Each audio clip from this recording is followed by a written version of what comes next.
नितांश्च वन्दे वृन्दावनं गुरुं कृष्णं कमललोचनं वल्लभी वल्लभं देवं राधालिङ्गितो विग्रहम् ॐ अनर्पितचरिञ्चिरात् करुणया अवतीर्ण कलौ समर्पयितुमन्नातमुज्ज्वलरसं सभक्तिश्रियां हरिपुरट सुन्दरादुति कदम्ब सन्दीपित सदा हृदय कन्दरे स्फुरतु शचीनन्दनः। ओम नित्यानंद नमस्तुभ्यं प्रेमानंद प्रदायिने कलौ कल्मषनाशाय जन्नवापतये नमः। ओम श्री अद्वैत नमस्तुभ्यं कलिजन कृपानिधे गौर प्रेम प्रदानाय श्री सीतापतये नमः। ओम पंचतत्त्वात्मकं कृष्णं भक्तरूप स्वरूपकं भक्तावतार भक्ताख्यं नमामि भक्तशक्तिकम्। ओम नारायणं नमस्कृत्यं नरं चैव नरोत्तमं देवीं सरस्वतीं व्यासं ततो जयो मुदीरयेत्। नमो धर्माय वेदसे नमो कृष्णाय वेदसे ब्राह्मणेभ्यो नमस्कृत्यं धर्मान् वक्षे सनातनम्। ओम वञ्चकल्पतरुभ्यश्च कृपा सिन्धुभ्येव च पतितानां पावनेभ्यो वैष्णवेभ्यो नमो नमः। ओम दुर्गमे पतिमे अन्धस्य स्खलत्पादगतिर्मोह सकृपायश्चिदानिनो सन्त बलम्। ओम नमो भगवते वासुदेवाय। ओम वासुदेव परमखा वासुदेव परवेद वासुदेव परं योगा वासुदेव परक्रिया वासुदेव परं ज्ञानं वासुदेव परं तप वासुदेव परं धर्म वासुदेव परागतिः। तुल्यनिन्दास्तुतिर्मौनि सन्तुष्टयेन केनचित् अनिकेतस्थिरमतिर् भक्तिमान् मे प्रियो नरः।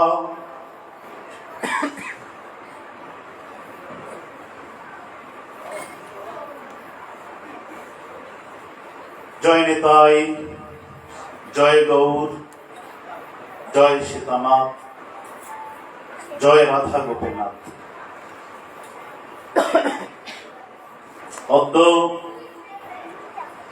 এই পবিত্র রজনীতে নারায়ণগঞ্জ জেলাস্থিত ২৫০০ উপজেলার গোপালদি সদাসদি পশ্চিমপাড়া কুড়িবাড়ি শ্রী শ্রী গৌরনিতাই মন্দির প্রাঙ্গণে কলিযুগ ধুরন্ধর নদিয়া পুরন্দর বিষ্ণু প্রিয়ার প্রাণধন প্রেম ঘন বিগ্রহ শচীনন্দন শ্রী শ্রী গৌর হরির শুভ আবির্ভাব তিথি দোল পূর্ণিমা। এতদ উপলক্ষে অত্র এলাকার পরম ভক্ত প্রবরবৃন্দের ঐকান্তিক ভক্তিপূর্ণ শ্রদ্ধাপূর্ণ সপ্তাহ ব্যাপী শ্রীমদ ভাগবত কথা আস্বাদন বিশ্ব শান্তি কল্পে শ্রী শ্রী ভুবন মঙ্গল তারক ব্রহ্ম হরিনাম সংকীর্তন মহাযজ্ঞ আয়োজন করা হয়েছে।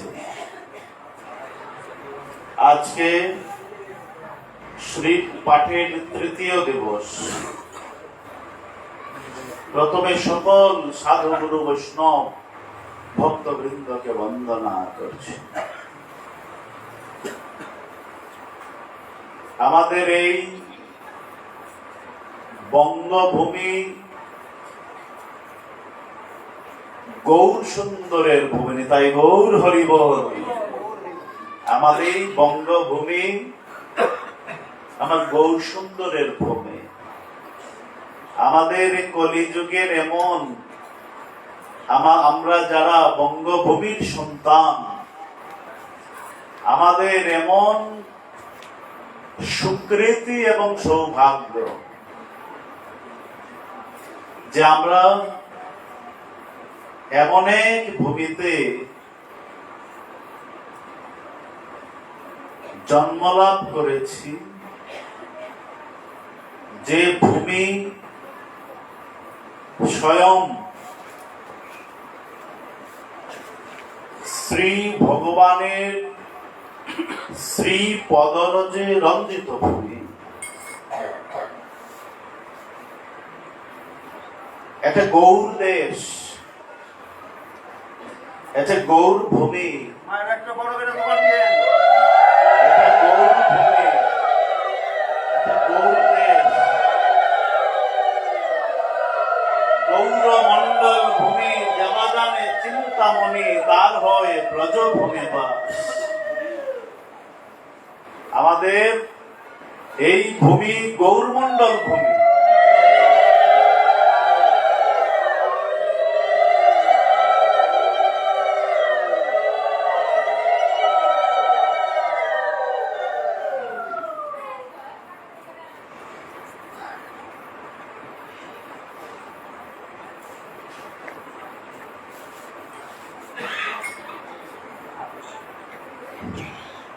বহু বহু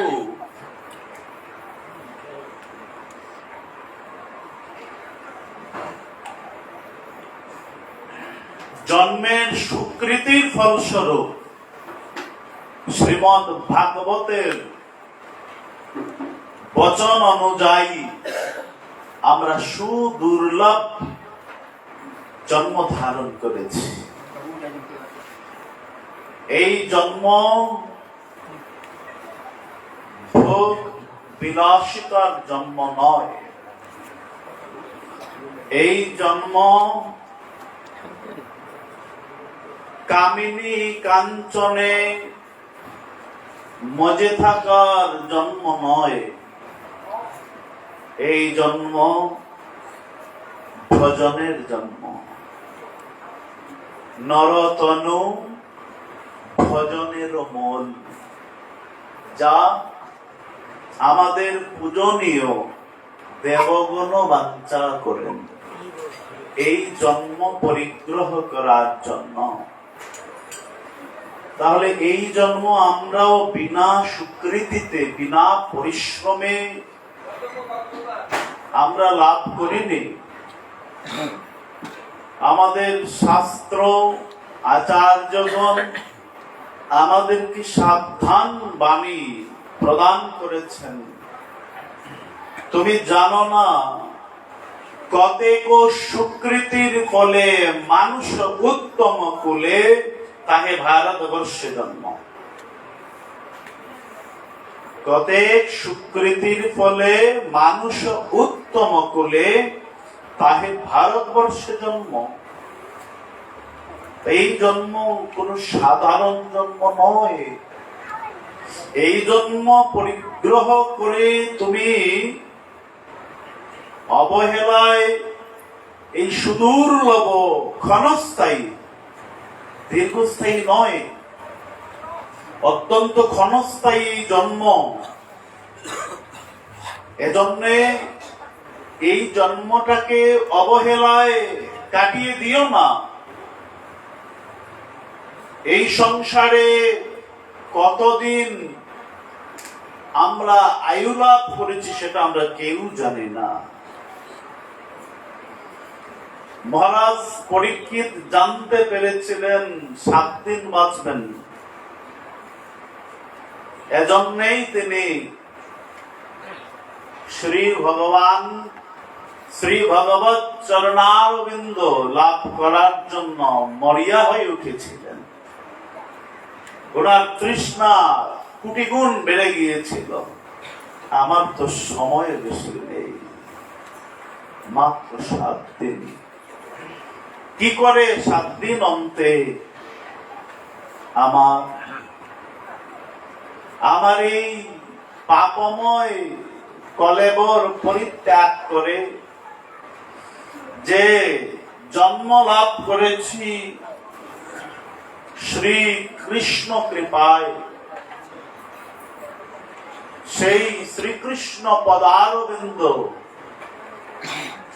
কি করে লাভ করতে পারি? কি করে তার চরণ কমল ভজন করে এই 7টা দিন অন্তত পক্ষে যেন দেহ থেকে প্রাণ চলে যায়। ওনার ভোগ বিলাসিতার জন্য দুঃখ হয়নি। চক্রবর্তী সম্রাট ছিলেন, এই শস্যপূর্ণা সমস্ত বসুন্ধরার অধীশ্বর ছিলেন, কামিনী কাঞ্চনে পরিপূর্ণ ছিল, কিন্তু একটি বারের জন্য ওনার সেই কামিনী কাঞ্চনের জন্য দুঃখ হয়নি। এত সম্ভার, এত ধন, এত সম্পদ, এত উপভোগ্য রাজভোগ ত্যাগ করে আমায় চলে যেতে হবে, এই দুঃখ ওনার একটি বারের জন্য আসেনি। এজন্যই তো তিনি পরীক্ষিত মহারাজ। শুধু এই জগতের জাগতিক মহারাজ নন, ভক্তি জগতেরও মহারাজ। উনি শ্রীমদ ভাগবতম কথিত নববিধা ভক্তি প্রথম যে অঙ্গ ভক্তি সেটা হচ্ছে শ্রবণ। সেই শ্রবণ ভক্তি অন্যতম আচার্য বলা যায় পরীক্ষিত মহারাজকে। অর্থাৎ উনি নিজেকে তৈরি করতে পেরেছিলেন। এটা ওনার ওই যে ব্রহ্মসাপ প্রাপ্তির পর তৈরি হয়েছে তা কিন্তু নয়। উনি সেটা সমস্ত জীবন ভর সাধন করে এই ভক্তি শ্রদ্ধা লাভ করেছিলেন। কেননা ওনার জন্মটাই হয়েছিল কৃষ্ণ কৃপায়। তিনি তো জানতে পেরেছিলেন 7 দিন বাকি। আমরা কি জানি কয়দিন বাঁচব? আমরা তো জানি না। তারপর আমরা আশা করি, প্রত্যাশা করি আমি বহুদিন বাঁচব, বহুকাল। এই দেহে বার্ধক্য আসবে, ওই সময় আমি ভজন করব।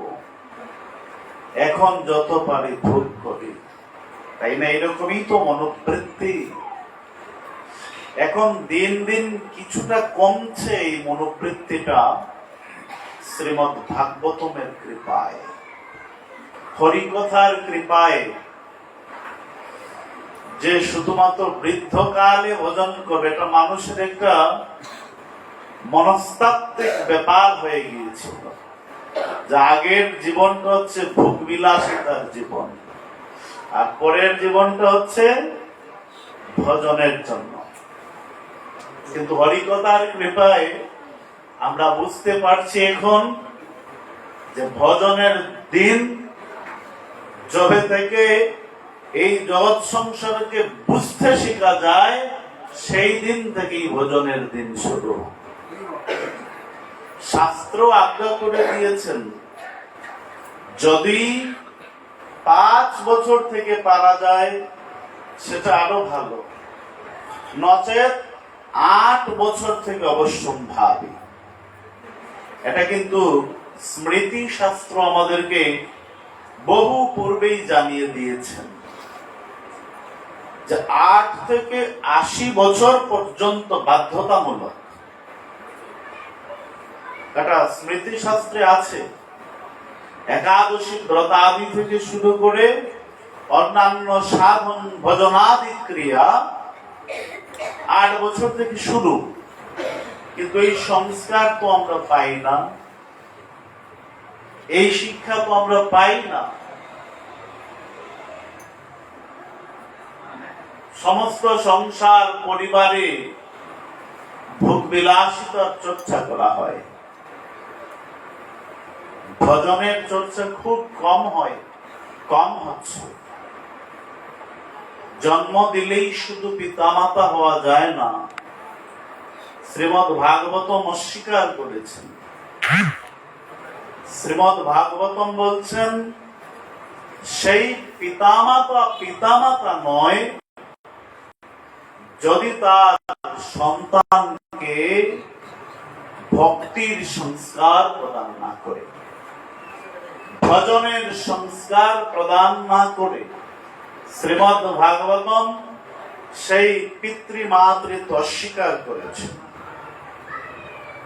শুধু পিতৃমাতৃত্ব নয়, আত্মীয়তা, আত্মীয় স্বজন, বন্ধু বান্ধব সবাইকে অস্বীকার করেছেন যদি একে অপরকে ভজনের উপদেশ না দেয়।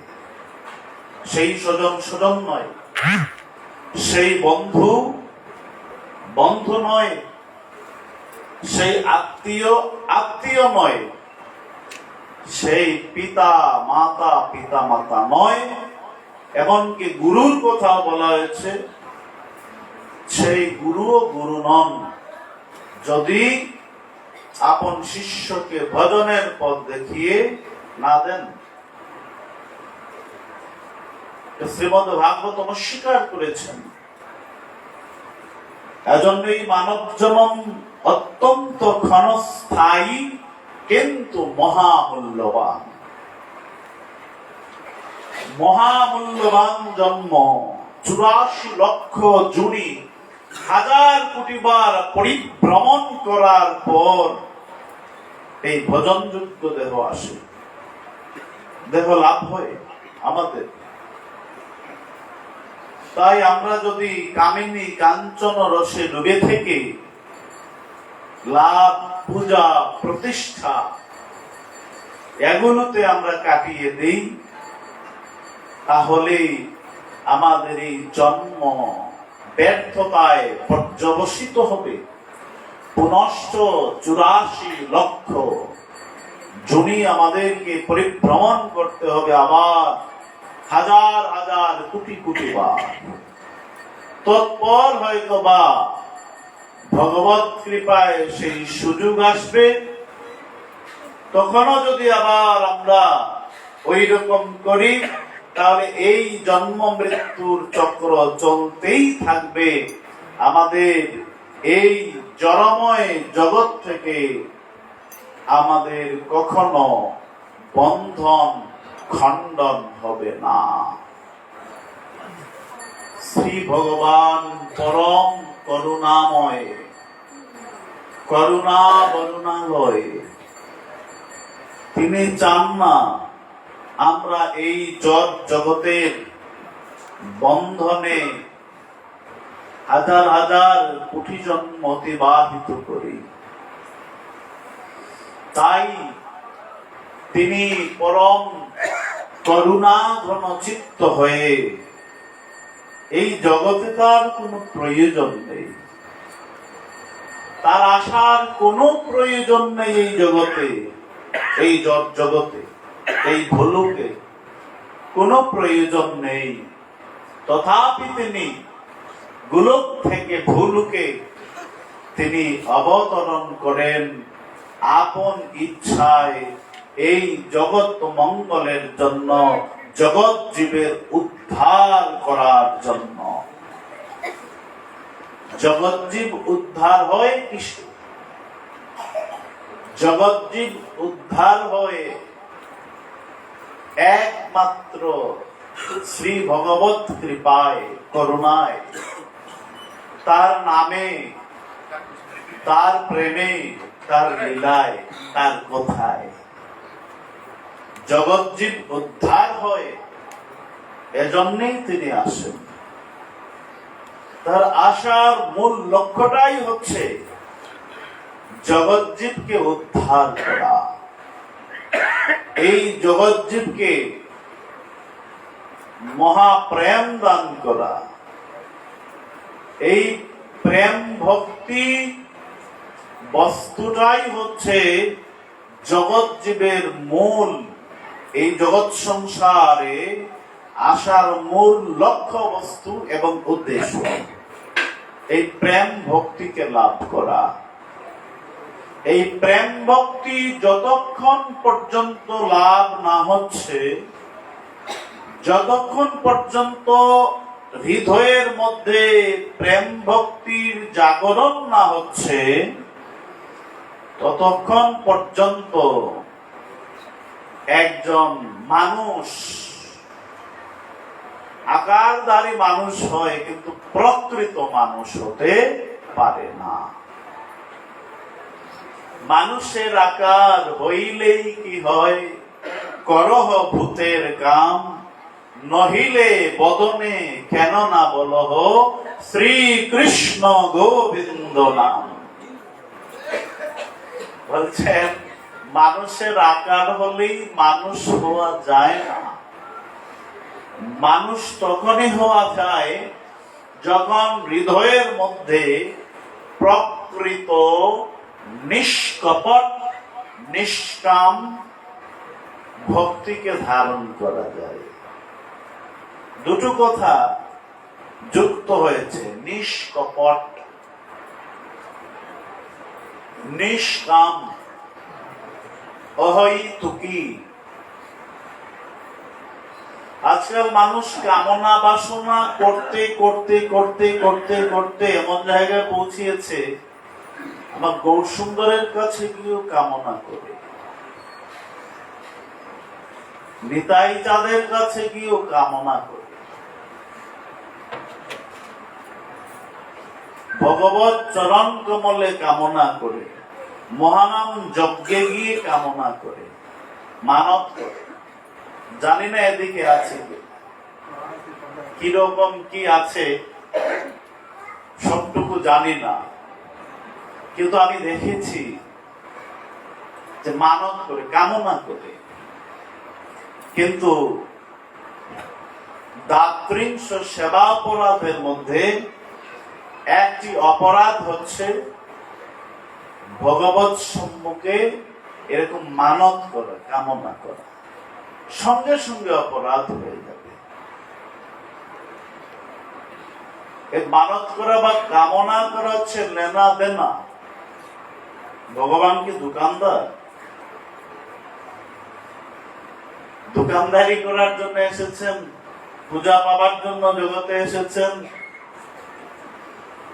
ভোগ নৈবেদ্য পাবার জন্য কি জগতে এসেছেন? মানুষ এরকম ভোগ নৈবেদ্য, কলার ছড়ি, লোট বাতাসা, এগুলো ভগবানকে যেমন লোভ দেখায়, লোভ দেখে কামনা চরিতার্থ করে ভগবত সম্মুখে, সে জানে না সঙ্গে সঙ্গে তার মহা অপরাধ হয়ে গেল, মহা অপরাধ হয়ে গেল। সেই অপরাধের খণ্ডন যদি সে না করে সে কদাপি ভগবত কৃপা লাভ করতে পারবে না। ভক্তির জগৎ যেমন কোমল, ভক্তির জগৎ যেমন সরলতাপূর্ণ, ঠিক তেমনি অপরাধ হলে অত্যন্ত কঠিন সেই জায়গা থেকে বের হওয়া। আমরা কি করে সেই জগতে বিচরণ করব বা সেই জগতে এগিয়ে যাব? ভক্তির জগৎ এতটা কিন্তু সরল নয়, অত্যন্ত কঠিন। এই সংসারটা কি সহজ বা সরল জানি না, আপনাদের কাছে হতে পারে, কিন্তু আমার কাছে কঠিন মনে হয়। শাস্ত্র যেখানে বলছেন পদম পদম ইয়দ বিপদম, যেখানে পদে পদে বিপদ, তার নাম সংসার। ঠাকুর মহাশয় বলছেন সংসার বিষানলে দিবানিশি হিয়া জ্বলে, জুড়াইতে না কই নই উপায়। সংসারকে বিষানলের সঙ্গে তুলনা করেছেন। বিষের আগুন দ্বারা পরিপূর্ণ, বিষময় আগুন, যা আমাদের হৃদয়কে সর্বদা তপ্ত করে, জ্বালা যন্ত্রণা প্রদান করে। এখানে এমন ব্যক্তি আছেন কি যে যার জীবন শুধুমাত্র সুখ দ্বারা পরিপূর্ণ, যার দুঃখ নেই? এমন ব্যক্তি আছেন এখানে যে আমার জীবনে কোনো দুঃখ নেই? সবার জীবনে দুঃখ আছে। কারো জীবন দুঃখ ছাড়া নয়। দুঃখালয়ম শাশ্বতম, ভগবান গীতায় বলেছেন। দুঃখের আলোয় এই সংসার দিবানিশি হিয়া জ্বলে, আমাদের এই হৃদয়টা জ্বলছে সেই দুঃখের আলোয়, কিন্তু জুড়ানোর উপায় পাচ্ছে না। জুড়ানোর উপায় শ্রী ভগবান গীতায় বলছেন শরণাগতি। গীতাকে যদি আমরা এক কথায় বোঝাতে চাই, গীতার এক বাক্যে গীতা আমাদের কি আহ্বান করেছেন? শরণাগতি। কোথায় শরণাগত হব আমরা? ভগবত চরণ কমলে শরণাগত হব। তৎপূর্বে যোগ্যতা অর্জন করতে হয়। এখানে যারা এসছেন অবশ্যই পুত পবিত্র হয়ে এসছেন। বা আমরা ধর্মীয় অনুষ্ঠান দিতে যাই পুত পবিত্র হয়ে, বা ভগবত মন্দিরে প্রবেশ করলে আমরা পুত পবিত্র হয়ে প্রবেশ করি। ভজন জগতে গেলেও তো পুত পবিত্রতার প্রয়োজন। ভগবান বলছেন আমি বাহিরের ময়লা দেখি না, সর্বাগ্রে আমি অন্তরের দিকে তাকাই। কার অন্তরে কতটুকু ময়লা আছে? যার অন্তর ময়লা দ্বারা পরিপূর্ণ, সে কদাপি পবিত্র নয় এবং সে আমার ভজনের যোগ্য নয়। সেই ময়লাটুকু কি? ভগবান বলছেন জাগতিক কামনা বাসনা যার মধ্যে যত, তার হৃদয়ে ময়লা তত। জাগতিক কামনা বাসনা যার মধ্যে যত বেশি, তার হৃদয়ের মধ্যে তত ময়লা, তত মলিনতা, তত বিষ।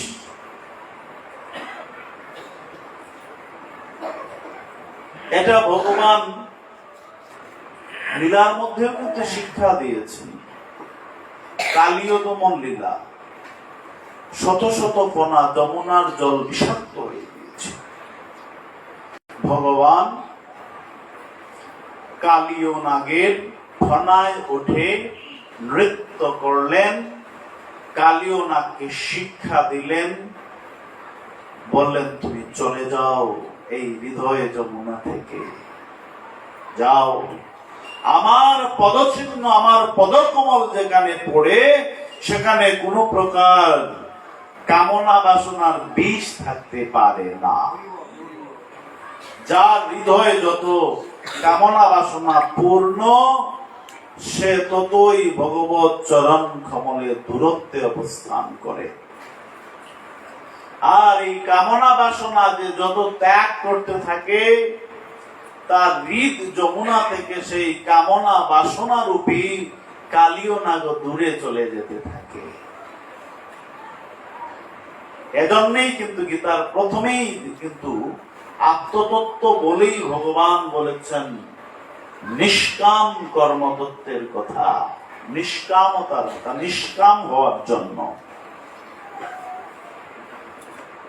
ত্যাগ শুধুমাত্র আহার ত্যাগ করলে তো হবে না, প্রসাদ বুঝি হলে তো শুধু হবে না, হৃদয়ের যে কামনা সবচেয়ে বড়, এই কালীয় নাগকে দমন করতে হবে। কামনাকে কখনো নিঃশেষ করা যায় না, বধ করা যায় না। ভগবানের ভজন করে, এটাও তো একটা কামনা। ভগবানের চরণ কমলে সবকিছু সঁপে দেওয়া, এটাও তো একটা কামনা। এজন্য ঠাকুর মহাশয় বলছেন কাম কৃষ্ণ কর্মার্পণ।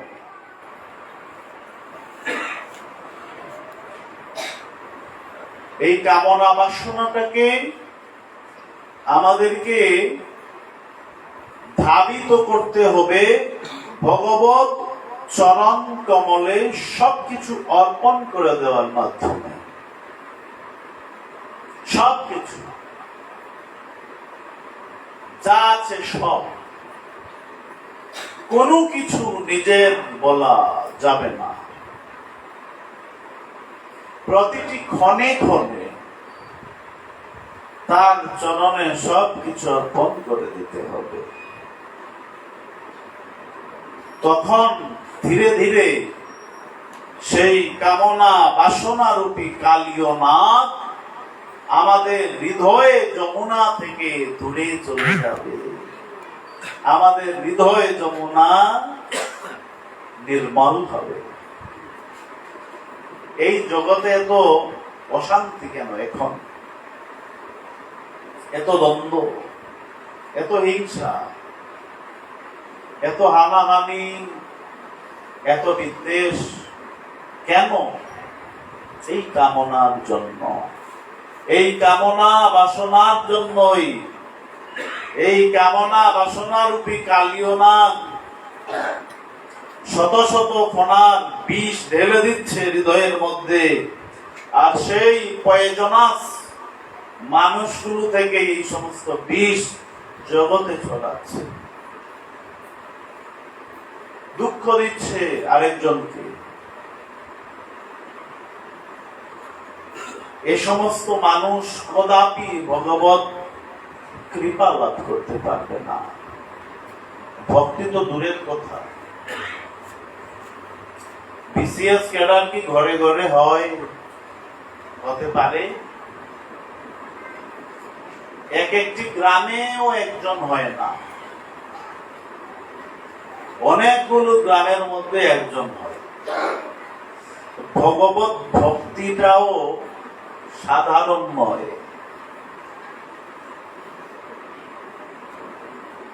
সাধারণ চাকুরিজীবী দেখবেন ঘরে ঘরে আছে, বিসিএস ক্যাডার বা ঊর্ধ্বতন কর্মকর্তা ঘরে ঘরে নেই। এই আমাদের সনাতন ধর্মের যত প্রকার সাধন ভজন আছে, সাধন ভজন মার্গ আছে, তন্মধ্যে সর্বোচ্চ অবস্থানে রয়েছে এই প্রেম ভক্তির মার্গ। তাই সংখ্যা কম, এজন্যই সংখ্যা কম। এবং এই পথে যারা আসবে তাদের চলার পথ মসৃণ হবে না, সরল হবে না, অত্যন্ত বন্ধুর, অত্যন্ত দুর্গম। কেননা মূল্যবান জিনিস সহজে পাওয়া যায় না। এই ভগবত ভক্তিটা হচ্ছে এই জগতের মহামূল্যবান সম্পদ। শুধু মূল্যবান নয়, মহামূল্যবান অমূল্য সম্পদ। সবাই লাভ করতে পারে না। যার মধ্যে আছে, মনে রাখতে হবে তার পূর্ব জন্মের অনেক স্বীকৃতি আছে, তার পূর্বজন্মের অনেক স্বীকৃতি, এবং তার মধ্যে সাধু, গুরু, বৈষ্ণব, ব্রাহ্মণ সবার কৃপা আছে। সবার কৃপা আছে, সর্বোপরি ভগবত কৃপা আছে।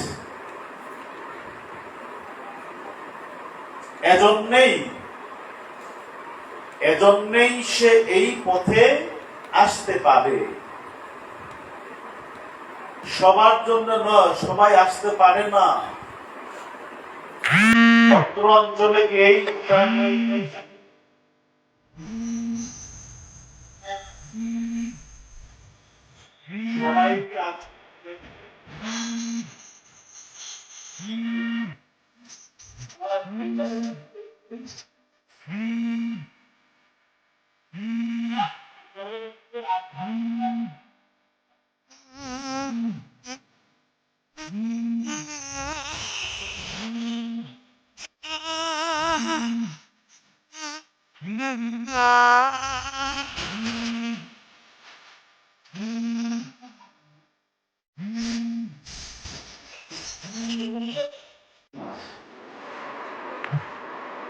শ্রী ভগবান কিন্তু আকর্ষণ করেই কিন্তু আনেন। প্রথমত হচ্ছে নিজের আগ্রহ, আকাঙ্ক্ষা, আর দ্বিতীয়ত শ্রী ভগবানের আকর্ষণ, ভাগবতমের আকর্ষণ। আপনারা সবাই এখানে এসে শুধু নিজেদের আকর্ষণে নয়, শ্রীমদ ভাগবতম প্রথমে আপনারা আকর্ষণ করেছেন, ইচ্ছা করেছেন, তৃষ্ণা করেছেন। এজন্য শ্রীমদ ভাগবতম আপনাদেরকে আকর্ষণ করে এখানে নিয়ে এসেছে।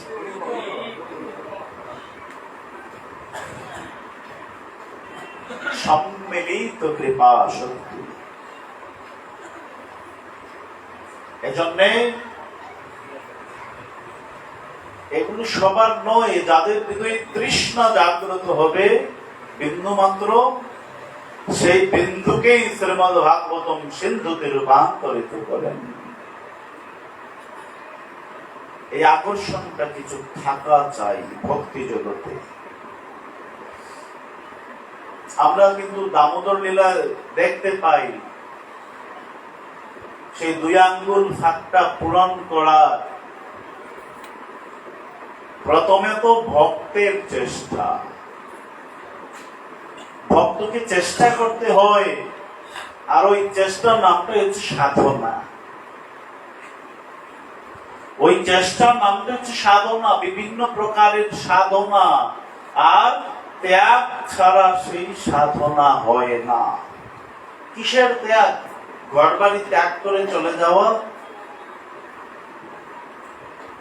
ঘরবাড়ি ত্যাগ করে চলে যাওয়া তো রাগ উঠলে সবাই করে, ক্রোধ অভিমান জাগলে তো সবাই করতে পারে, তাই বলে কিছু ত্যাগই হয়ে গেল? প্রথম ত্যাগ হচ্ছে এই যে নিষ্কামতা অর্জন করা, হৃদয়ের ময়লা ত্যাগ করা। দ্বিতীয়ত রিপু, রিপুর মধ্যে সেই কামনা আছে। দ্বিতীয় হচ্ছে ক্রোধ, ক্রোধকে সংযমিত করা, দমন করা। তৃতীয় হচ্ছে লোভ।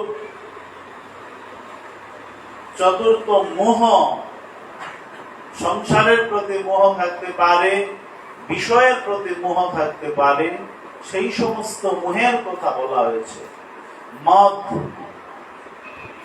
মত্ততা, দম্ভ, অভিমান,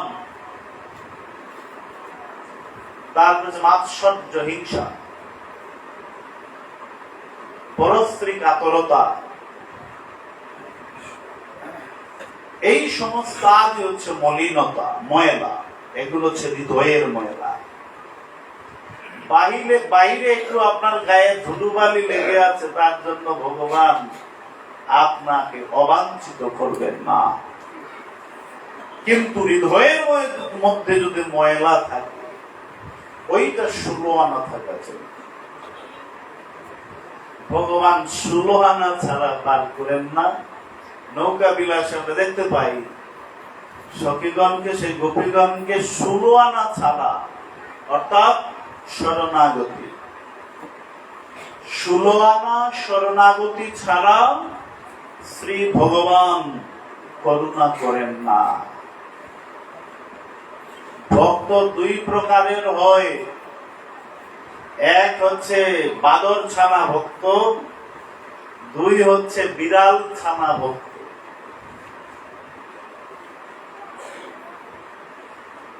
বাদর ছানা ভক্ত কিরকম?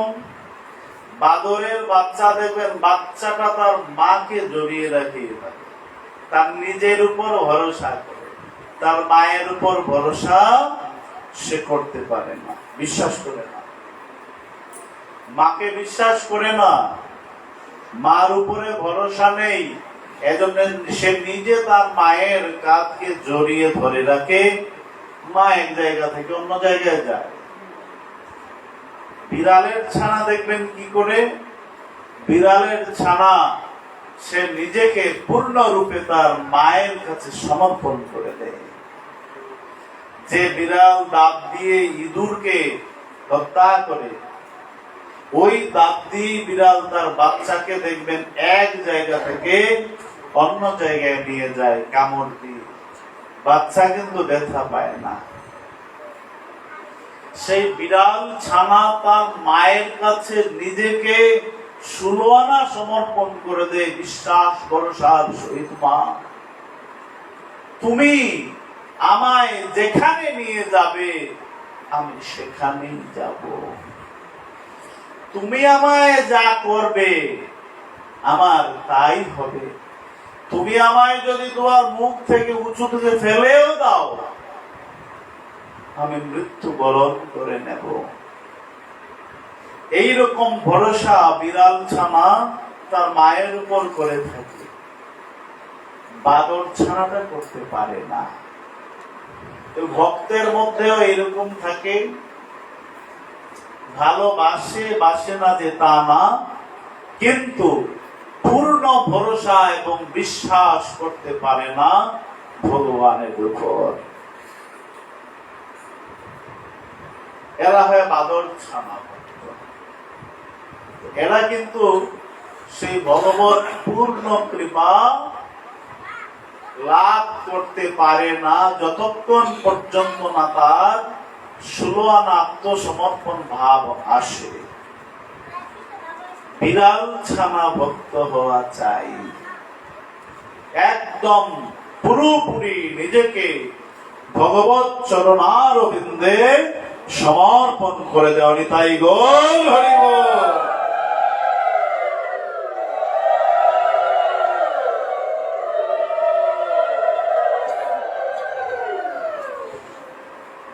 সেই ভক্তের লক্ষণ কিন্তু ভগবান গীতাতে বর্ণনা করেছেন। গীতা শুধু পড়ার আর শোনার গ্রন্থ নয়, অর্জন করার গ্রন্থ, সেই গুণগুলো, সেই লক্ষণগুলো যেগুলো ভগবান বর্ণনা করেছেন। ওয়াদ্দৃष्ट्वा সর্বভূতানাং মৈত্র করুণৈব চ নির্মমো নিরহংকার সম দুঃখ সুখ ক্ষমী। ওয়াদ্দৃष्ट्वा সর্বভূতানাং, কোন জীবের প্রতি কোন প্রকার হিংসা বা দ্বেষ ভাব থাকা যাবে না। শুধু মানুষ বলেন নাই ভগবান, সমস্ত জীব। মৈত্র, বন্ধু ভাবাপন্ন হতে হবে কাউকে। নির্বৈর সর্বভূতেষু, কাউকে শত্রু ভাবা যাবে না। কেউ আপনাকে, কেউ ভক্তকে শত্রু ভাবতে পারে, কিন্তু ভক্ত কাউকে শত্রু ভাববে না। সে বন্ধু ভাবাপন্ন আচরণ করবে সবার সঙ্গে। করুণা ঘনচিত্ত হবে তার। নির্মম, নিয়ম সমূহ পালনের ক্ষেত্রে কঠোর হবে, নির্মম হবে। নিরহংকার, কোন প্রকার অহংকার রাখা যাবে না হৃদয়ের মধ্যে। ধনের অহংকার, মানের অহংকার, রূপের অহংকার, গুণের অহংকার, নানাবিধ অহংকার আছে। প্রতিভার অহংকার, আবার ভজনেরও অহংকার আছে। আমি অনেক বড় ভক্ত, আমি এত মালা দৈনিক জপ করি, আমি এত এত বড় ভক্ত হয়ে যাচ্ছি। ভজনেরও অহংকার আছে। ওই সমস্ত অহংকারও করা যাবে না। নির্মম নিরহংকার সম দুঃখ সুখ ক্ষমী, সুখ এবং দুঃখে সমজ্ঞান। সুখেও ভক্তি একরকম থাকবে, আবার দুঃখ পেলেও ভক্তি ওই রকমই থাকবে। এবং ক্ষমাশীল হতে হবে, ক্ষমা করার মনোভাব থাকতে হবে। সম শত্রু চ মিত্রে চ তথা মান অপমানীয়, শীতুষ্ণ সুখ দুঃখেষু সমসঙ্গ বিবর্জিত। শত্রু মিত্রের সমান ভাব করা, যার মান আছে তাকেও মর্যাদা দেওয়া, যার মান নেই তাকেও মর্যাদা দেওয়া। মান অপমানে সমান জ্ঞান করা, শীত উষ্ণে সমান জ্ঞান করা, সুখে দুঃখে। সঙ্গ বিবর্জিত, যেখানে কুসঙ্গ আছে, যেখানে বিষয় সঙ্গ বেশি হয়, সেই সমস্ত সঙ্গ বর্জন করা। তুল্য নিন্দা স্তুতির মৌনি সন্তুষ্ট येन কেনচিৎ, অনিকেত স্থির মতির ভক্তিমান মে প্রিয় নর। স্তুতি নিন্দায় সমজ্ঞান এবং সর্বদা সন্তুষ্ট থাকা, সর্বদা সন্তুষ্ট থাকা।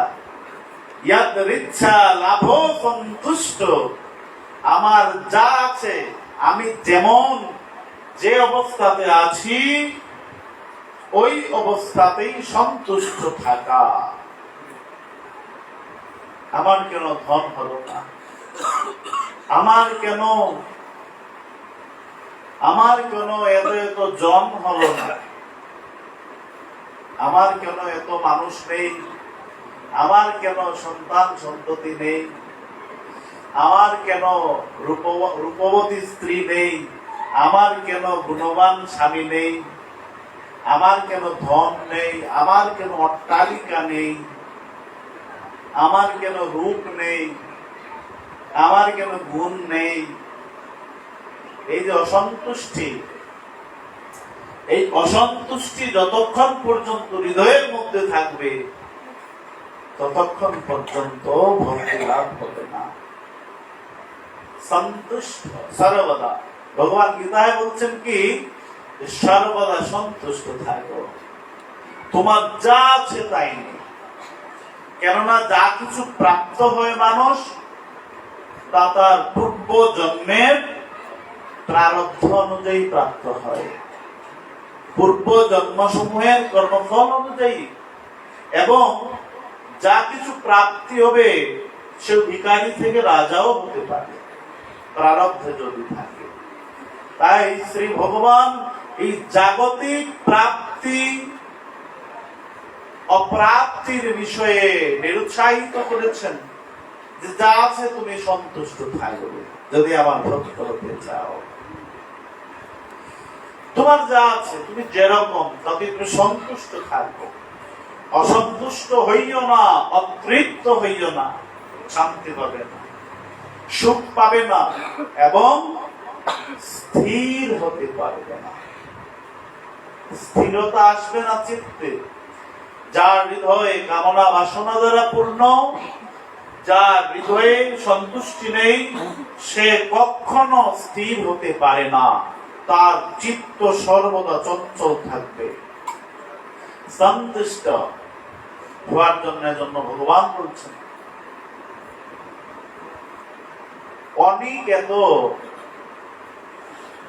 নিকেতন ঘর বাড়ি গৃহ। এখানে শ্রী ভগবান বলছেন প্রয়োজন পড়লে নিজেকে এমন ভাবে তৈরি করো, গাছতলায় যদি চলে যেতে হয়, যেমন যারা নদীর বড় বড় নদীর পাশে বাস করে, দেখবেন নদী ভেঙ্গে সবকিছু নিয়ে যায়। বলছেন তুমি যদি গাছতলাতেও চলে যাও, এটা আরো ভালো। তখন আর ওই বিষয়ের প্রতি কোনো ইয়ে থাকবে না। ওই রকম নিজেকে তৈরি করে নাও, যদি ঘর বাড়ি নাও থাকে, গাছতলায় থাকে, তথাপি অসন্তুষ্ট হব না। এবং বেশি বেশি নিকেতন করার ক্ষেত্রে ভগবান নিরুৎসাহিত করেছেন। যেখানে শুধু মাথা গুঁজা যায় ওইটুকুই যথেষ্ট। অমুক গানে আছে, গোপালদিতে আছে, ঢাকায় করতে হবে, ঢাকায় আছে, কলকাতা করা চাই, কলকাতায় হলো, কানাডা আমেরিকা তো হলো না। কোনদিনও চাহিদা ফুরাবে না। এজন্য বলছেন অনিকেত, ঘরবাড়ি যদি নাও থাকে এটা আরো ভালো। স্থির মতি,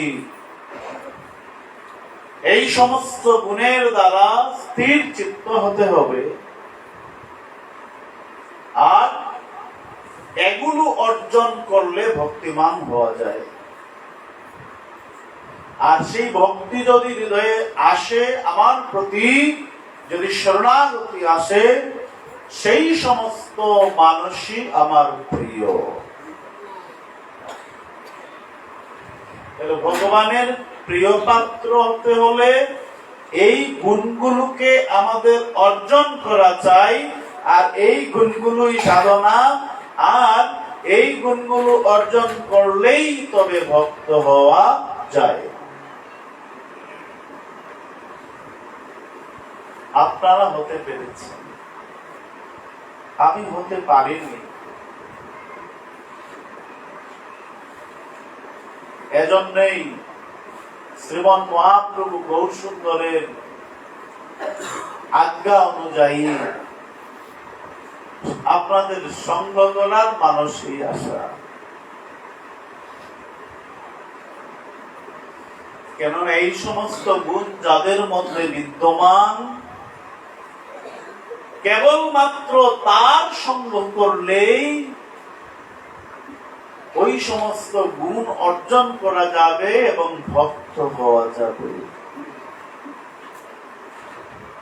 তাকেই বলা হয় ভক্ত সঙ্গ, তাকেই বলা হয় সাধু সঙ্গ।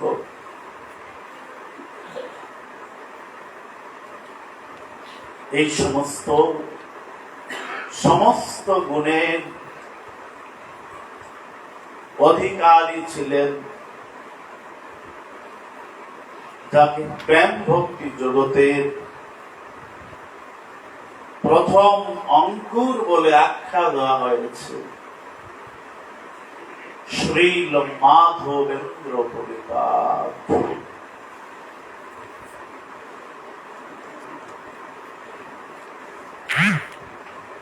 যার আবির্ভাব সুনামগঞ্জের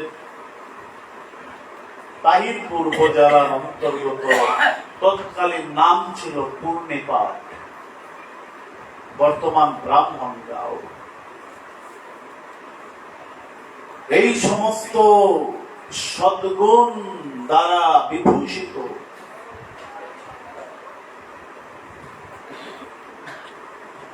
এই জগৎ সংসারে প্রেম ভক্তিকে যিনি প্লাবন ঘটিয়েছেন তিনি হচ্ছেন মাধবেন্দ্র পরিপাদ।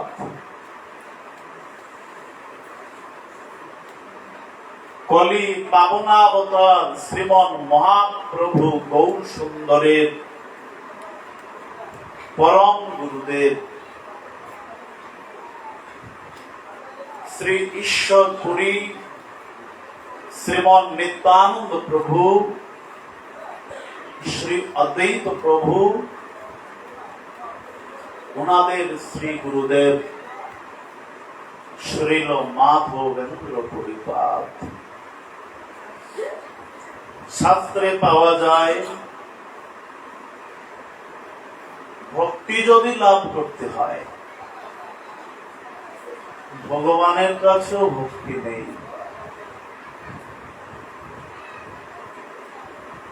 ভক্তরা ভগবানের কাছে যাচনা করে, হে ভগবান তোমার ভক্তি দাও আমাকে।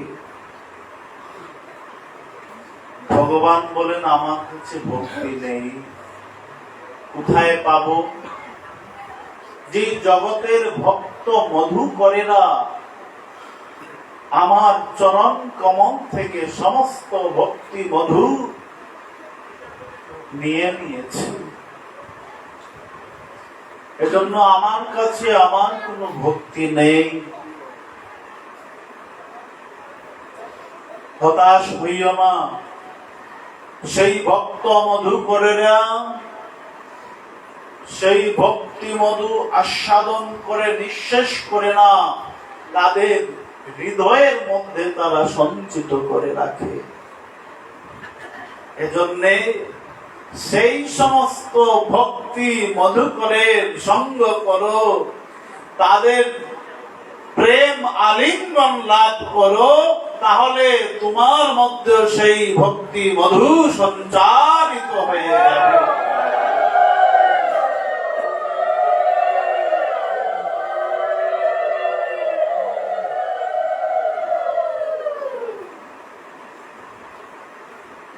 সেই ভক্ত কোথায় পাবো? আমি তো সেই ভক্তকে চেনার মতো জ্ঞান রাখি না প্রভু। খুঁজো পাবে, যদি না পাও তাহলে সেই সমস্ত অনুরাগী ভক্তের প্রসঙ্গ যদি তুমি কীর্তন করো, শ্রবণ করো, তাহলেও তোমার মধ্যে সেই ভক্তি জাগ্রত হয়ে যাবে। কি সুযোগ করে দিয়েছেন ভগবান! তেমনি মরমী ভক্ত হচ্ছেন মাধবেন্দ্র পরিপাদ, যিনি শ্রীমন মহাপ্রভুকে এই জগৎ সংসারে নিয়ে আসার প্রথম সূচনা করেছেন। মাধবেন্দ্র পুরীপাদ এমনই ভক্ত ছিলেন, এমন ত্যাগ মার্গকে তিনি অবলম্বন করেছিলেন যে ম্যাগে পর্যন্ত খেতেন না,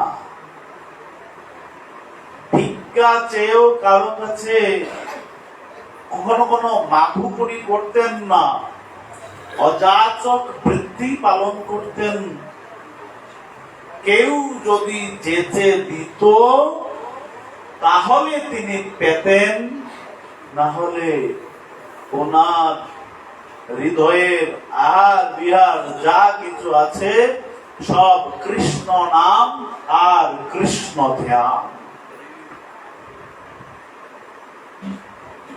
উপবাসী থাকতেন, নিদ্রা জয় করে নিয়েছিলেন, ক্ষুধা জয় করে নিয়েছিলেন ভজনের দ্বারা।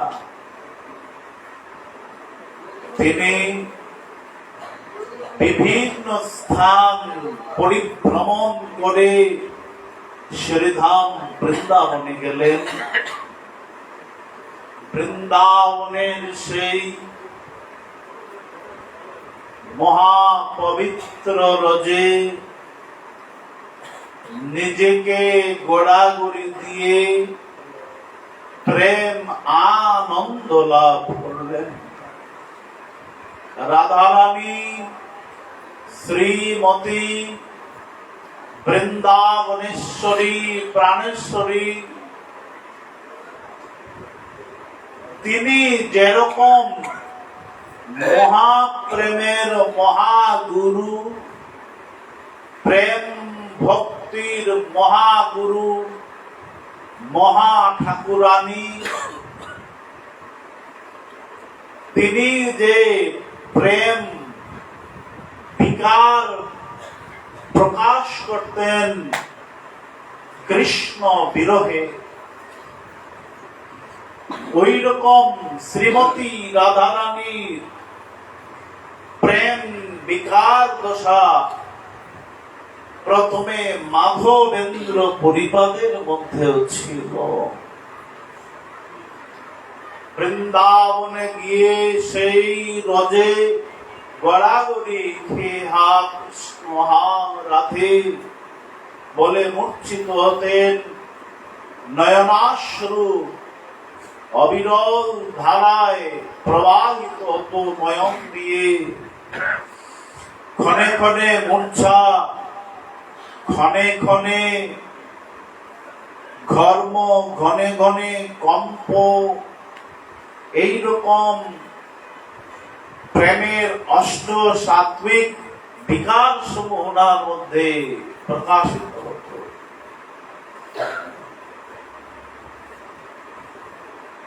সর্বদা মহানাম জপ।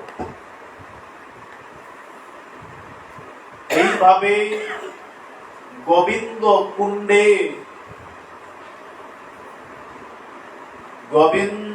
কুণ্ডে অযাচক বৃত্তি এরকম নাম করছেন। হঠাৎ করে একজন সুন্দর অপরূপ রূপধারী এক বালক আসলেন, এসে বললেন, পুরী গোসাই, আপনি নিশ্চয় উপবাসী আছেন, এই দুগ্ধটুকু গ্রহণ করুন। তখন বলছেন, কে তুমি বালক, এত সুন্দর করে কথা বলছো, তোমার পরিচয় কি, আর আমার নাম কি করে জানলে? এই গ্রামের গোপবালক, এই গ্রামেতেই বাসী, আমার গ্রামেতে কেহ রহে না। রূপবাসী। সেই বালক বলছে, আমি এই গ্রামেরই উপবালক। আমার গ্রামে কেউ উপবাসী থাকে না। ওই পথ দিয়ে ব্রজবধূগণ যাচ্ছিলেন, আপনাকে দেখেছেন, আপনি মেঘে খান না, তারা উপলব্ধি করেছেন, এজন্য আমাকে দিয়ে দুগ্ধ পাঠিয়েছেন। এই ভাণ্ড রাখলাম, আপনি গ্রহণ করুন, পরে সে ভাণ্ডটা নিয়ে যাব। তিনি নামে বিভোর হলেন, সেই দুগ্ধটুকু পেলেন। শেষ রাত্রের দিকে ওনার একটু তন্দ্রা আসলো। হঠাৎ করে অনুভব করলেন সম্মুখে দাঁড়িয়ে আছেন ভুবন মোহন রূপধারী ব্রজেন্দ্র নন্দর শ্যাম সুন্দর ত্রিভঙ্গ মুরলীধারী ময়ূর শিখি পুচ্ছধারী নীল অপরূপ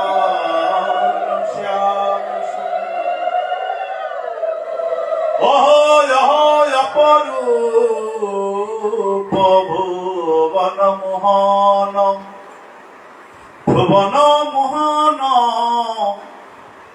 রূপ মাধুরী। এই রূপ মাধুরী দর্শন করলে হৃদয়ের সমস্ত জ্বালা যন্ত্রণা অভাব তৃষ্ণা চিরকালের জন্য মিটে যায়। পলক পড়ছে, পরিদূষার মনে হচ্ছে এই পলক কেন পড়ছে, বাধা মনে হচ্ছে এই পলকটা।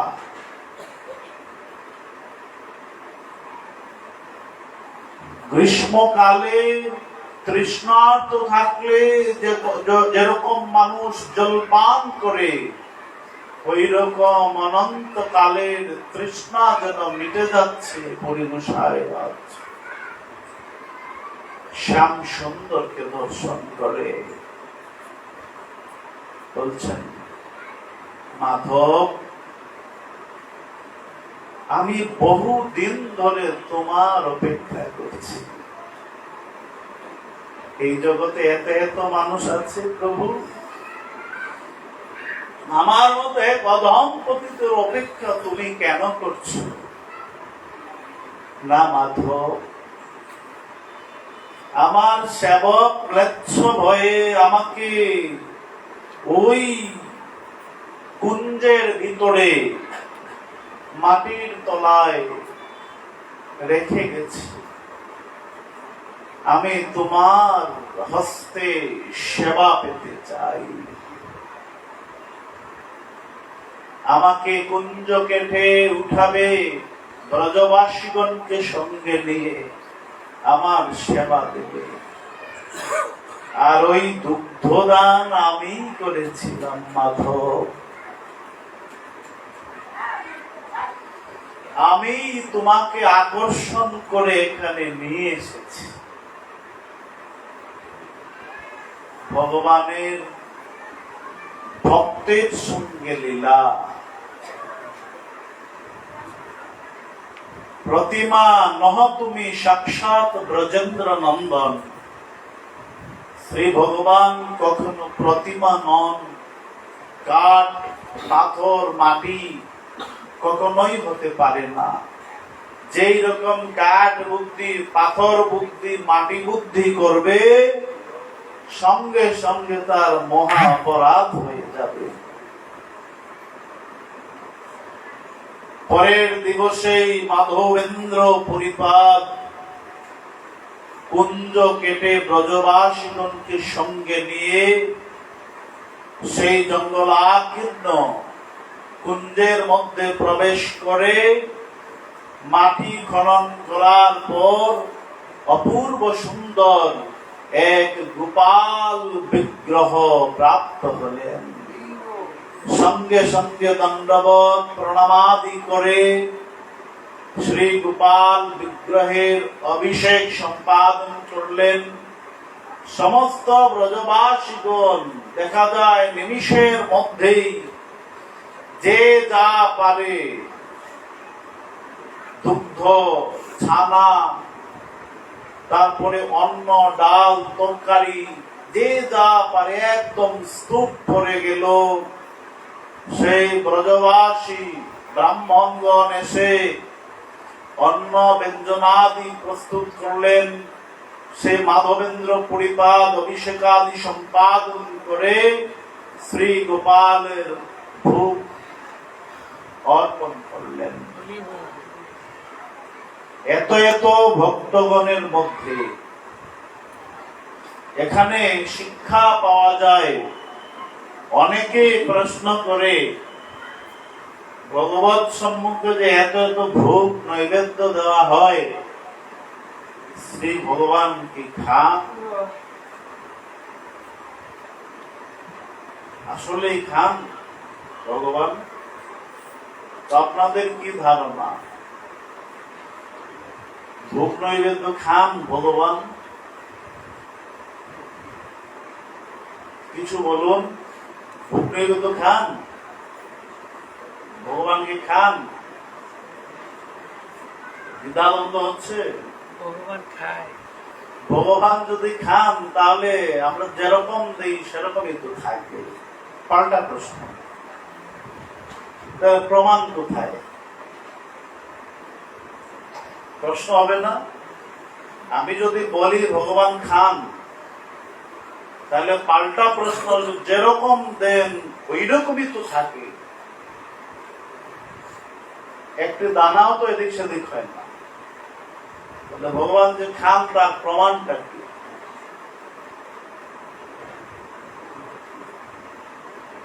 এখন আমরা প্রমাণ পাব। তবে আপনারা হাও করেন নাই, নাও করেন নাই, দুই একজন বলেছেন ভগবান খান। একজন বলেছেন। আপনারা কি বলেন মায়েরা? দ্বিধাদ্বন্দ্বে খান না? খান। তাহলে যে থাকে একটা দানাও তো এদিক সেদিক হয় না, তাহলে কি করে বললেন খান? এখন বলুন, উত্তর বলুন।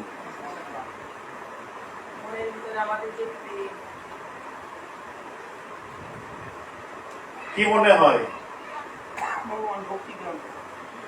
কি ভক্তি খান ভগবান? কি ভক্তি রেখে? এটা ডাইরেক্ট প্রশ্ন হবে, উত্তর হতে হবে খান অথবা না খান।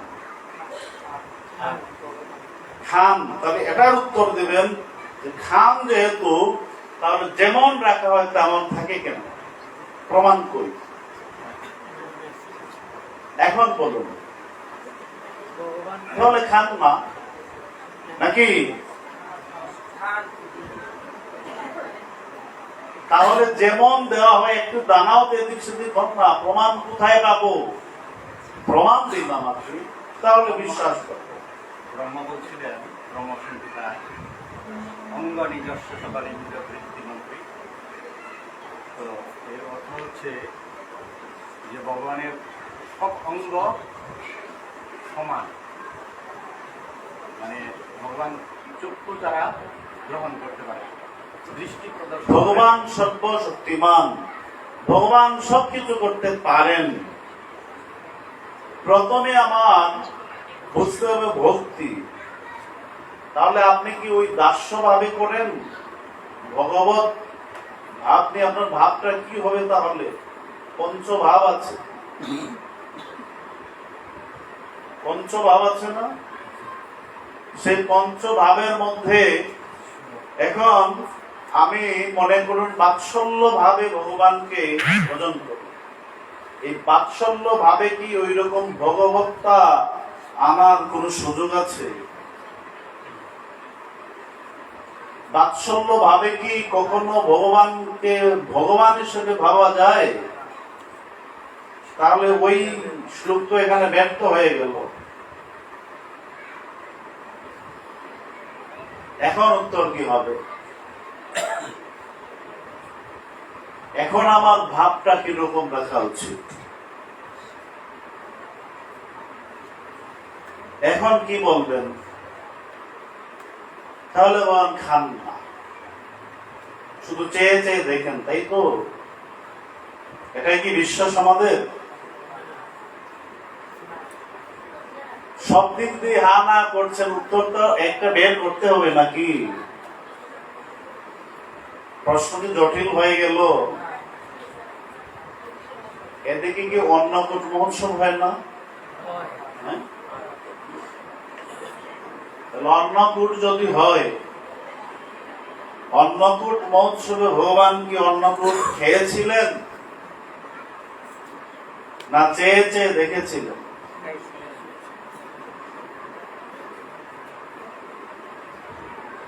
তাহলে তো এসব ভোগ লাগানো তো ব্যর্থ হয়ে যাবে আমরা যদি সঠিক উত্তর দিতে না পারি, তাই না? আমরা যদি সঠিক উত্তর দিতে না পারি, যে প্রতিদিন এত ভোগ লাগাচ্ছি নিজে খাওয়ার জন্য নাকি প্রসাদী করার জন্য শুধুমাত্র, নাকি? তাহলে ভাবতে এমন হয়ে গেল না? যাই হোক, আর বিরক্ত করবো না আপনাদের। এখন মূল কথায় চলে যায়, এখান থেকে আমরা শিক্ষা পাবো যে আসলে ভগবান খান নাকি শুধু চেয়ে চেয়ে দেখেন নাকি? ভক্তির জগতে তো অন্য কিছু চলবে না। ভক্তির জগতে বা ভাবের জগতে ওইখানে তো যেমন কিছু কিছু ভাব আছে, ওইখানে ভগবত্তা চলবে না। ভগবানকে ভগবত জ্ঞান করা যাবে না। আছে না অনেকগুলো ভাব, এগুলো ঊর্ধ্বস্তরের কথা, আমার মতো অধম এগুলো ব্যাখ্যা করতে পারবে না। কিন্তু মাধবেন্দ্র পুরীপাদ ওই যে অন্নের কূট প্রস্তুত করলেন, নন্দ বাবা করেছিলেন, এই কলিযুগে শুরু করেছেন মাধবেন্দ্র পুরীপাদ। তখন একমাত্র হাজার হাজার ভক্তগণের মধ্যে মাধবেন্দ্র পুরীপাদ দর্শন করলেন। সেই গোপাল যে বিগ্রহ, সেই গোপাল বিগ্রহ সাক্ষাৎ গোপাল হয়ে গেলেন। সাক্ষাৎ গোপাল, সাক্ষাৎ গোপাল হয়ে একজন ক্ষুধার্ত ব্যক্তি অনেকদিন উপবাস থাকার পরে সম্মুখে খাদ্য বস্তু পড়লে যেরকম আহার করে, শ্রী গোপাল স্বয়ং ওই রকম আহার করছেন, খাচ্ছেন। এটা আর কেউ দেখছে না, কিন্তু শুধুমাত্র মাধবেন্দ্র পুরীপাদ দেখছেন। খাচ্ছেন গোপাল একদম খুব দ্রুত তার সহিত, খেতে খেতে খেতে খেতে একটি দানা পর্যন্ত রাখেন নাই। তখন মাধবেন্দ্র পুরীপাদ শ্রী গোপালকে সুবাসিত জল অর্পণ করলেন, পানীয় জল, সুবাসিত জলঞ্চ শীতলম স্বচ্ছম, একদম সুবাসিত জল অর্পণ করলেন। শ্রী গোপাল ঢকঢক করে সেই জলগুলো পান করলেন। পান করে মাধবেন্দ্র পুরীপাদের প্রতি প্রসন্ন হলেন। প্রসন্ন হয়ে আবার বরদ হস্ত হয়ে ওই যে অন্ন পাত্র, যে অন্নের কূট দেওয়া হয়েছিল, ওনার হস্ত স্থাপন করলেন। সঙ্গে সঙ্গে যেমন ছিল দেওয়া হয়েছিল ওই রকম প্রসাদী নৈবেদ্য হয়ে গেল।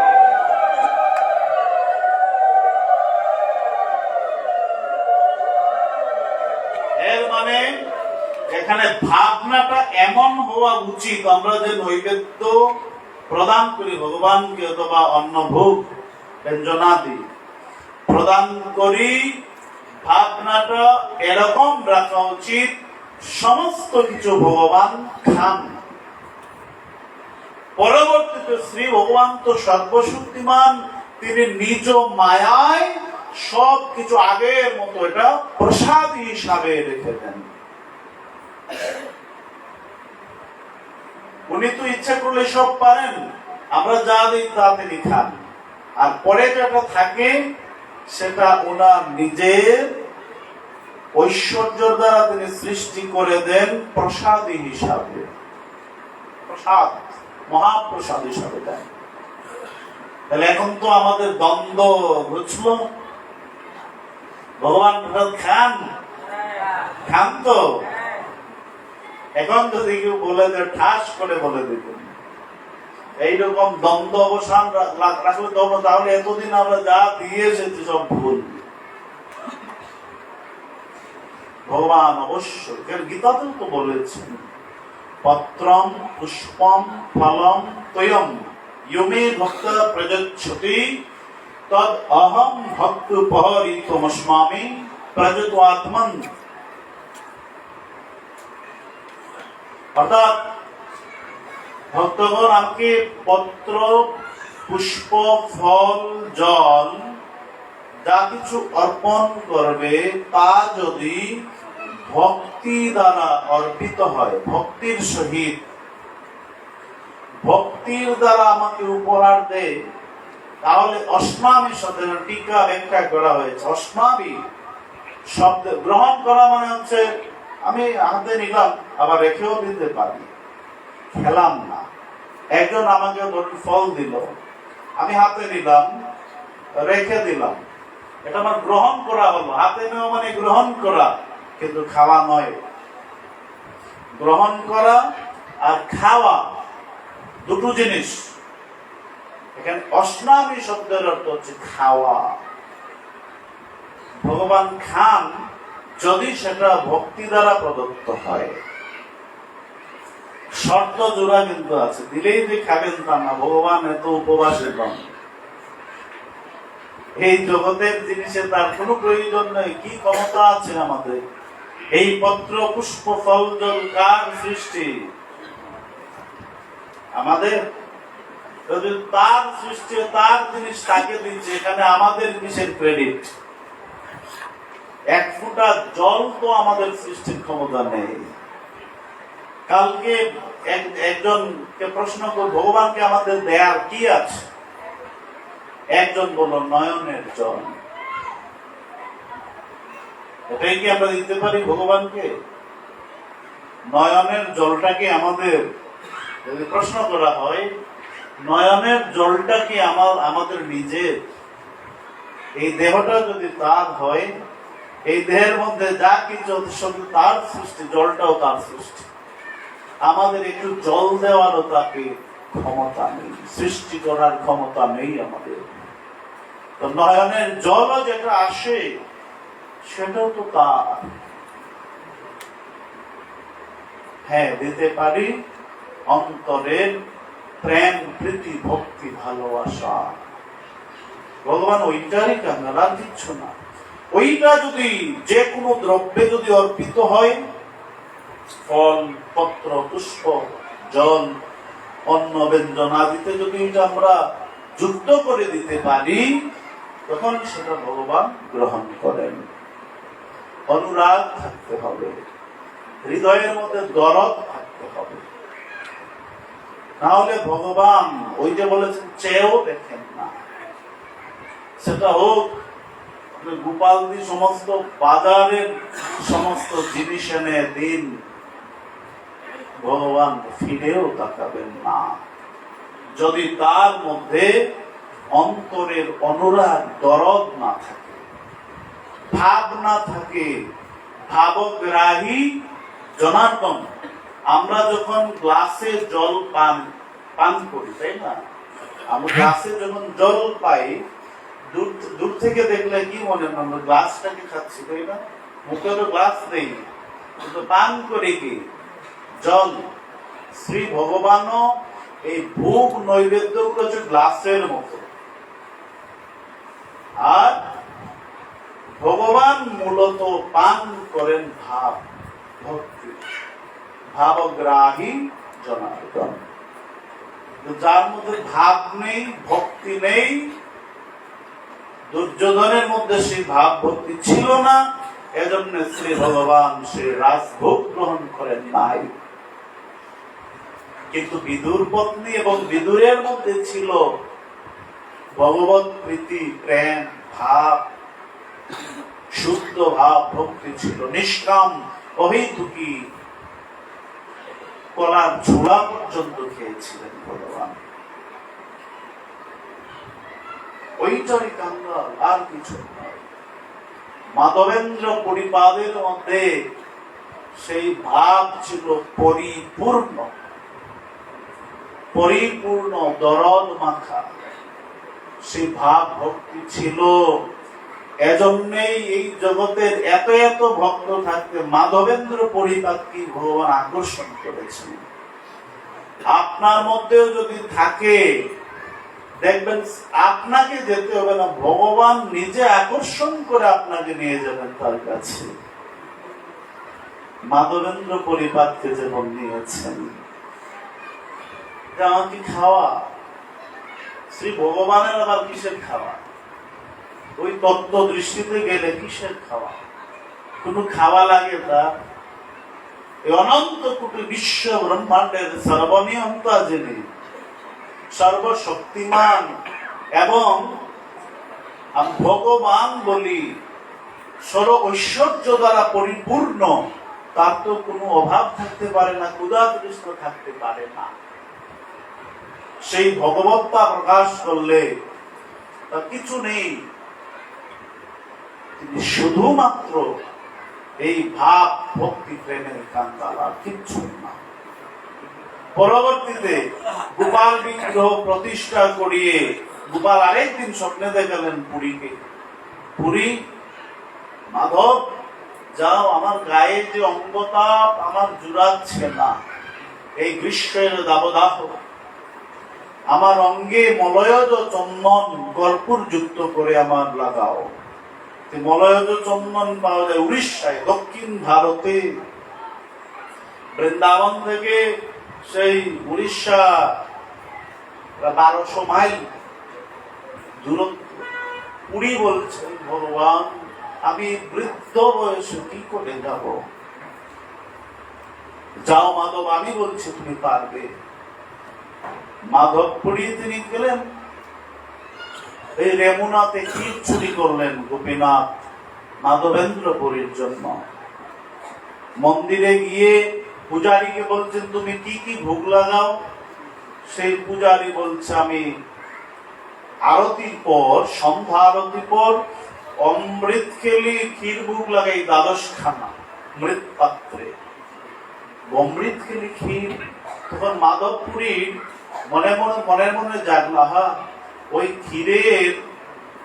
ক্ষীরের স্বাদ জানতে পারলে তো আমার গোপালকে একটু দিতাম। সঙ্গে সঙ্গে অপরাধ মার্জনা চাইলেন যে এটা প্রস্তুত করার আগে নিজে পাওয়ার চিন্তা করছি, তো অপরাধ হয়ে গিয়েছে। মনে মনে চেয়ে নিয়েছি, আর আমি তো অযাচক বৃত্তিও পালন করছি। তিনি ক্ষমা চেয়ে চলে গেলেন। পূজারী মন্দির লাগিয়ে নিদ্রায় গেলেন। সঙ্গে সঙ্গে গোপীনাথ পূজারীকে স্বপ্নে আদেশ করলেন, পূজারী জেগে ওঠো, আমার ধরার অঞ্চলে, আমার আঁচলের তলায় আমি একটা ক্ষীর ভোগ চুরি করে রেখে দিয়েছি। তুমি সেটা বুঝতে পারো নাই আমার মায়ায়। যাও, আমার এক পরম ভক্ত মাধবেন্দ্র পুরী এসেছে, তুমি তাকে সেই ক্ষীর ভোগখানা দিয়ে এসো। দরজা খুলে ধরার অঞ্চলে ঠিকই পেলেন সেই ক্ষীর ভোগ, সেই ক্ষীর পাত্র, ভোগ মহাপ্রসাদ হাতে নিয়ে, কে তুমি মাধবেন্দ্র পুরী, তোমার জন্য গোপীনাথ করেছেন ক্ষীর চুরি। তখন তিনি ভজন করছিলেন মাধবপুরী, বলছেন আমি এখানে আছি। গিয়ে বলছেন, এ তো মরমী ভক্ত আপনি, আপনার জন্য স্বয়ং ভগবান ক্ষীর চুরি করেছেন। আপনার মতো ভক্তের দর্শন লাভ করতে পেরে আমার জীবন ধন্য হয়ে গেল।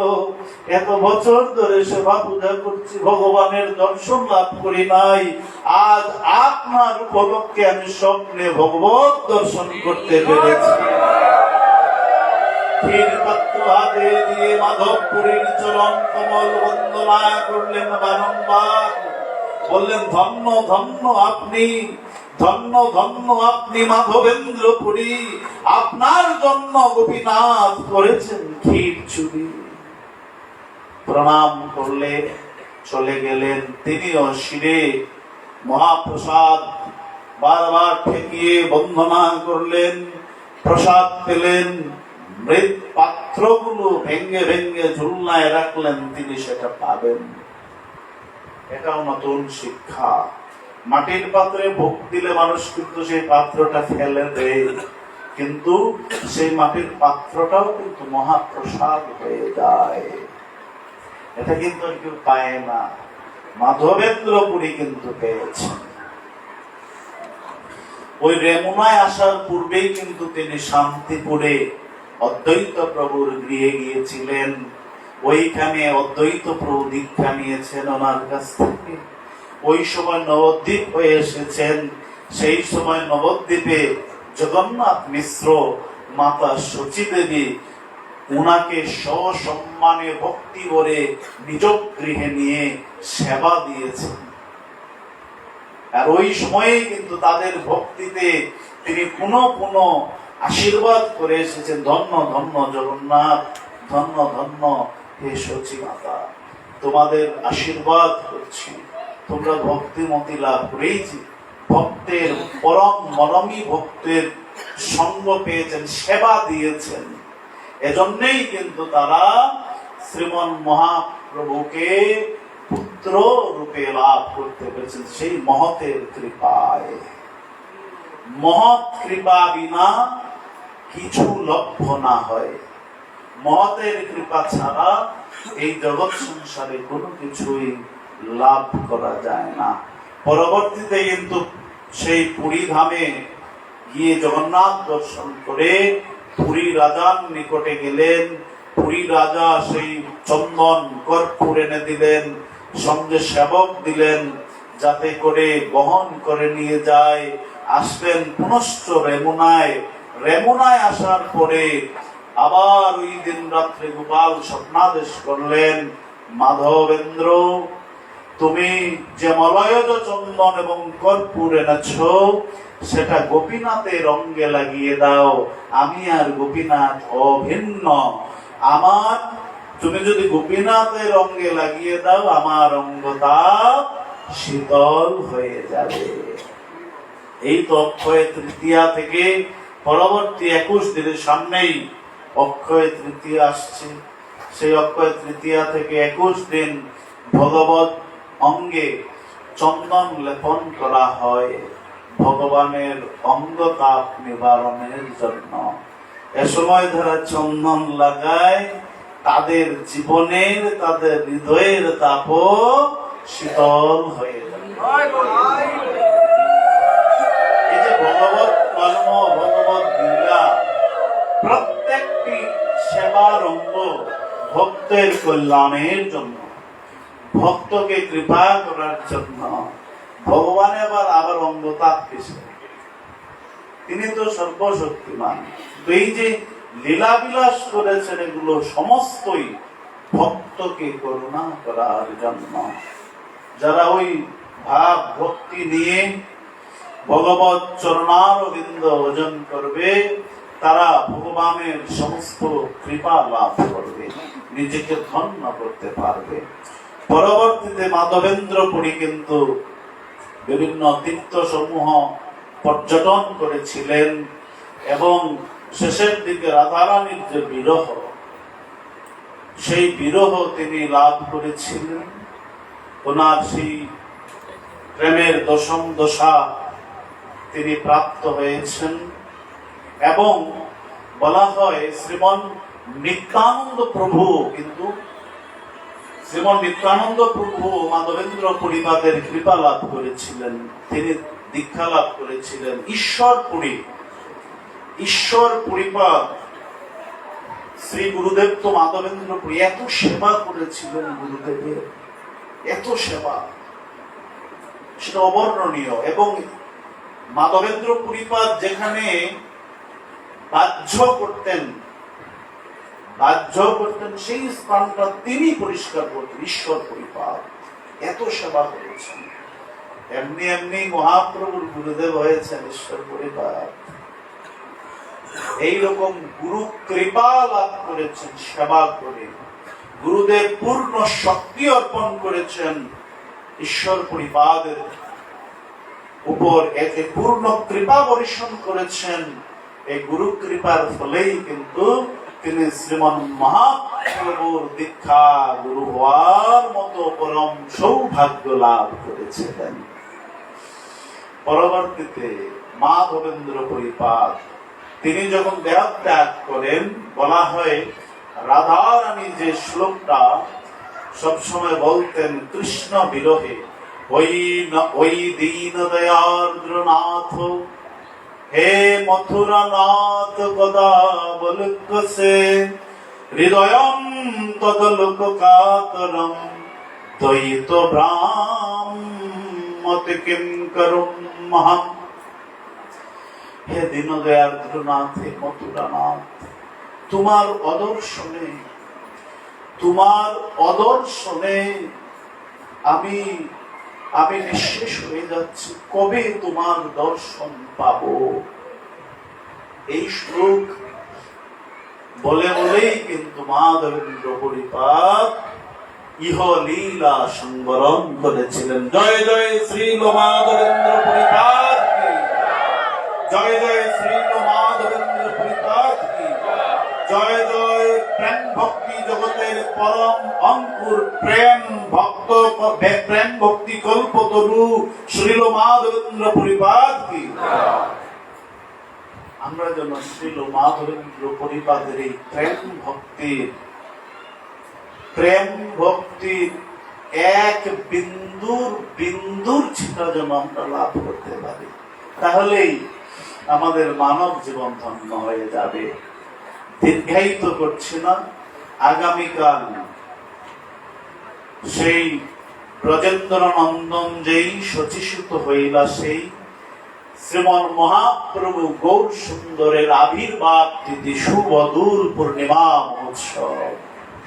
এবং এই তিথি আমাদের জন্য অত্যন্ত গুরুত্বপূর্ণ। শ্রীমন মহাপ্রভুর আবির্ভাব তিথি, সমস্ত দেবগণ বন্দিত তিথি। এই তিথিতে প্রত্যেকেরই ব্রত উপবাস করার নিয়ম, এবং শাস্ত্রে বলা হয়েছে ভগবানের জন্ম তিথি সমূহ যারা পালন করে ওই একদিন, এটা তো ভগবানের আবির্ভাব তিথি, সাধারণ তিথি নয়, ওই তিথি পালন করলে সেটা 1,000 একাদশী ব্রত পালনের সমান হয়ে যায়। তাহলে এই সুযোগ কি ছাড় দেওয়া উচিত? এজন্য শ্রীমন মহাপ্রভুর আবির্ভাব হচ্ছে সায়ংকালে, সন্ধ্যার সময় এরকম উপবাস থেকে অভিষেক আদি করা বাঞ্ছনীয় প্রত্যেকের জন্য। শ্রীমন মহাপ্রভুর ভজন করা আমাদের সবার উচিত কর্তব্য। নিজের লাভের জন্য নয়, উদ্ধারের জন্য নয়, ব্রত উপবাস আমরা পালন করব যেন শ্রীমন মহাপ্রভুর প্রীতি হয়, এই উদ্দেশ্য, এই সংকল্প নিয়ে হে মহাপ্রভু, আপনার আবির্ভাব তিথি আমি পালন করছি ব্রত উপবাসের মাধ্যমে, আপনার যেন প্রীতি হয়, আর কিছু চাই না। এই মনোবাঞ্ছনে প্রত্যেকে এই তিথি অবশ্যই পালন করা উচিত। এবং শুভ দোল পূর্ণিমা শ্রী রাধা গোবিন্দের যুগল চরণে আবির ফল্গুচূর্ণ দান করা, এটাও কর্তব্য। এটাও করা উচিত। আমরা যেন সেই ভাব গাম্ভীর্যতার সহিত আগামী দিন যেন পালন করতে পারি, এই কৃপা গুরু গৌরাঙ্গ আমাদের দান করুন। এই বলে আজকের যেহেতু ব্রত উপবাস 12টার মধ্যে সবার প্রসাদ পাওয়া উচিত, এই বলে আজকের শ্রীপাঠের আর দীর্ঘায়িত করছি না, এখানেই বিশ্রাম যাচ্ছি। গঙ্গা গীতা চ সাবিত্রী সীতা সত্যা পতিব্রতা ব্রহ্মাবলী ব্রহ্ম বিদ্যা ত্রিসন্ধ্যা মুক্তি গেহিনী অর্ধো মাত্র চিদানন্দা ভবত্রী ভ্রান্তিনাশিনী বেদত্রয়ী পুরানন্দ তত্ত্বার্থ জ্ঞান মঞ্জরি ইতীর্তানি জপে নিত্যম নর নিশ্চল মানস জ্ঞান সিদ্ধিম লভেন নিত্যম তদান্তে পরমং পদম। জয় শ্রী কৃষ্ণ চৈতন্য প্রভু নিত্যানন্দ শ্রী অদ্বৈত গদাধর শ্রীবাসাদি গৌর ভক্তবৃন্দ। হরে কৃষ্ণ কৃষ্ণ কৃষ্ণ হরে হরে, হরে রাম রাম রাম হরে হরে।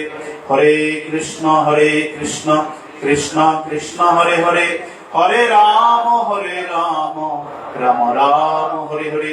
হরে কৃষ্ণ কৃষ্ণ কৃষ্ণ হরে হরে, হরে রাম রাম রাম হরে হরে। সর্বে ভবন্তু সুখিনো সর্বে সন্তু নিরাময়া, সর্বে ভদ্রাণি পশ্যন্তু মা কশ্চিৎ দুঃখভাগ্ ভবেৎ। ওম শান্তি ওম শান্তি ওম শান্তি।